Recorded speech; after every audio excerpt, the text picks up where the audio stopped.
அதனாலதான் ஆண்டவரும் சொல்றாரு, என் சமூகத்துக்கு வரும்போது கெஞ்சாத, கேளுங்கள் அப்பொழுது உங்களுக்கு கொடுக்கப்படும். கேட்கிற எவனும் பெற்றுக் கொள்கிறான். ஜெபத்தில் எவைகளை கேட்பீர்களோ அவைகள் எல்லாவற்றையும் பெற்று கொள்ளுவீர்கள். கேளுங்கள், உங்கள் சந்தோஷம் நிறைவாயிருக்கும்படி பெற்றுக் கொள்வீர்கள். ஏன்னா ஒரு அப்பா கவனிங்க, கெஞ்சிறதுக்கு நாம் ஆபிரகாமின் ஆவியையும் பெறல, ஆயக்காரனுடைய ஆவியும் பெறல.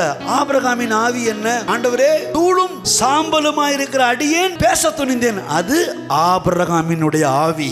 ஆயக்காரனுடைய ஆவி என்ன? பாவியாகிய என்மேல் எப்படியாவது கிருபையாயிரும் அப்படின்றது ஆயக்காரனுடைய ஆவி. இப்படி நமக்கு ஆபிரகாமின் ஆவியும் கொடுக்கல, கெஞ்சுறதுக்கு ஆயக்காரனுடைய ஆவியும் கொடுக்கல. அதுக்கு பதிலா அப்பா, பிதாவே என்று கூப்பிட பண்ணுகிற புத்திர சுவிகாரத்தின் ஆவியை கொடுத்திருக்கிறபடினால் நீங்களும் நானும் கெஞ்ச கூடாது, உரிமையாய் கேட்க வேண்டும்.